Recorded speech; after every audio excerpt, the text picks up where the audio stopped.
الحمد لولي والصلاة على نبي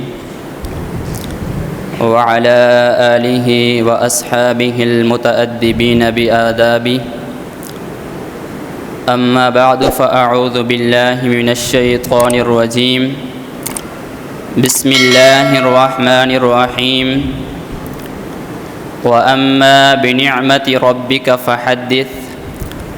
صدق الله العظيم وبلغنا رسوله النبي الكريم الأمين الرؤوف الرحيم ونحن على ذلك لمن الشاهدين والشاكرين والحمد لله رب العالمين.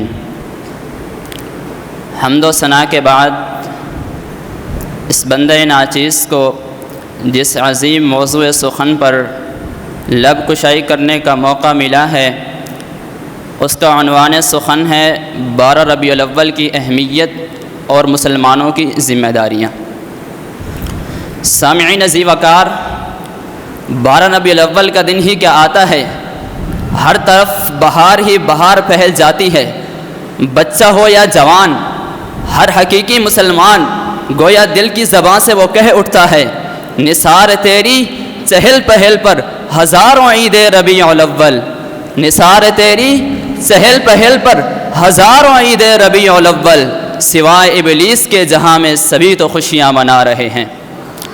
سامعین عزیز وقار، لغت کی تمام تر کتب میں ربیع کے معنی موسم بہار یا موسم بہار کی بارش کے ہیں، اور رہا ربیع الاول کا لفظ تو یہ اضافت موصوف الی صفت کے طور پر استعمال ہوا ہے، جس کا معنی ہے پہلی موسم بہار. سامعین عزیز وقار، اب دیکھنا یہ ہے کہ نبی پاک علیہ الصلاۃ والسلام کی ولادت مبارکہ کس مہینے اور کس تاریخ کو ہوئی، تو اس میں متعدد اقوال ہیں. علامہ شاہ عبد الحق محدث دہلوی ما ثبت بالسنہ کے اندر لکھتے ہیں، نبی پاک علیہ الصلاۃ والسلام کی ولادت مبارکہ ماہ ربیع الاول میں ہوئی اور اس پر جمہور نے اتفاق کیا ہے. علامہ جلال الدین سیوطی الحاوی للفتاوی کے اندر لکھتے ہیں، نبی پاک علیہ الصلاۃ والسلام کی ولادت مبارکہ 12 ربیع الاول کو ہوئی اور اس پر جمہور نے اتفاق کیا ہے. علامہ ابن جوزی کتاب الوفا کے صفحہ نمبر 90 پر راکم ہیں. آپ فرماتے ہیں کہ نبی پاک علیہ الصلاۃ والسلام کی ولادت مبارکہ ماہ ربیع الاول اور بروز پیر کو ہوئی. سامعین عزیز وقار، اب دیکھنا یہ ہے کہ 12 ربیع الاول کو اہمیت کس وجہ سے حاصل ہے، تو پتہ چلتا ہے کہ 12 ربیع الاول کو اہمیت فقط نعمت آمد مصطفیٰ کے صدقے سے ملی.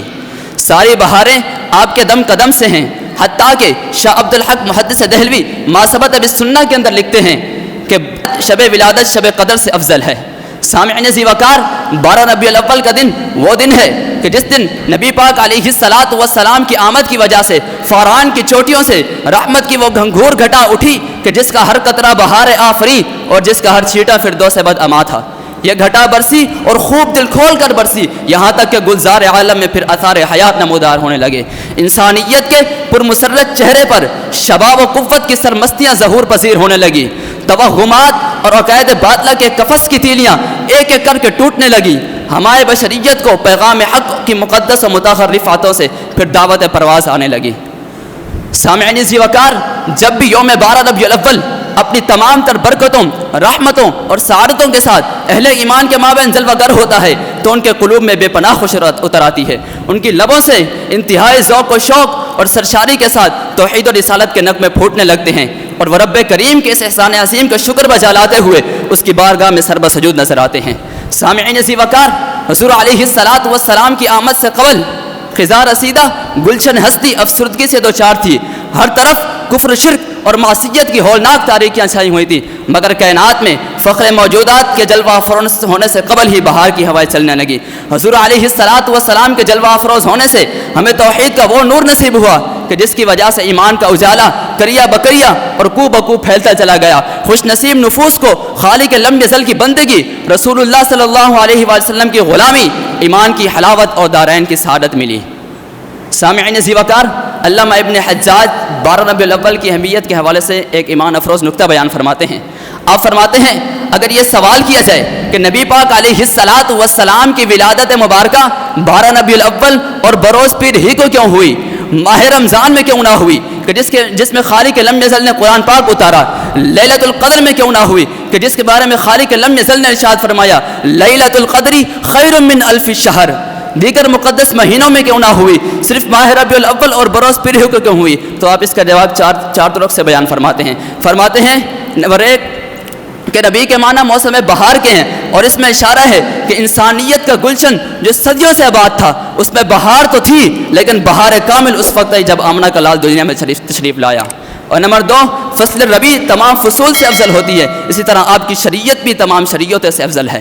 اور آپ اس کا تیسرا جواب ارشاد فرماتے ہیں بروز پیر کو درخت اور پھل پیدا کیے گئے، اور اس میں اشارہ ہے کہ انسان کے مادی حیات کے اسباب جس طرح پیر کے دن کو پیدا کیے گئے، اسی طرح انسان کے روحانی حیات کا سبب کامل بھی پیر کو دن کو پیدا کیا گیا۔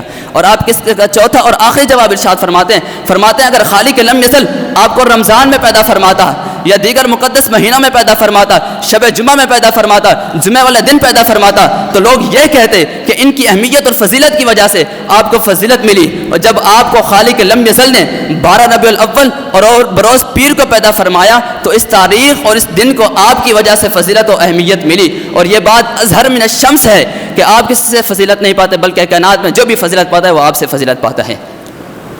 سامعین عزیز وقار، اب دیکھنا یہ ہے کہ 12 ربیع الاول کے حوالے سے ہماری ذمہ داریاں کیا ہونی چاہیے۔ رسول اللہ صلی اللہ علیہ وآلہ وسلم نے ہمیں کیا پیغام دیا، آپ کے آنے کا مقصد کیا تھا؟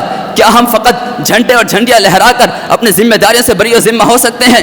کیا ہم محافل میلاد کر کے فقط اپنی ذمہ داریوں سے بری و ذمہ ہو سکتے ہیں؟ کیا ہم عمارتوں کو سجا کر اپنی ذمہ داریوں سے بری و ذمہ ہو سکتے ہیں؟ ہرگز نہیں۔ جب ہم نبی کریم علیہ الصلاۃ والسلام کی اتباع اختیار نہیں کریں گے، جب حضور علیہ الصلاۃ والسلام کی غلامی اختیار نہیں کریں گے، جب تک آپ کی سیرت پر عمل پیرا نہیں ہوں گے، ہم اپنی ذمہ داریوں سے بری و ذمہ نہیں ہو سکتے۔ سامعین ذی وقار، 12 ربیع الاول کا دن یوم تشکر ہے، اللہ تبارک و تعالی اور اس کے حبیب کے ساتھ تجدید عہد کا دن ہے۔ انسانی اور اسلامی تاریخ کا یہ عظیم ترین دن ہمیں یاد دلاتا ہے کہ ہمیں شدت پسندی کے پنجوں میں ترقی ہوئی اسلامی دنیا میں علم اور آگاہی کے حوالے سے اپنی ذمہ داریاں ادا کرنی ہے۔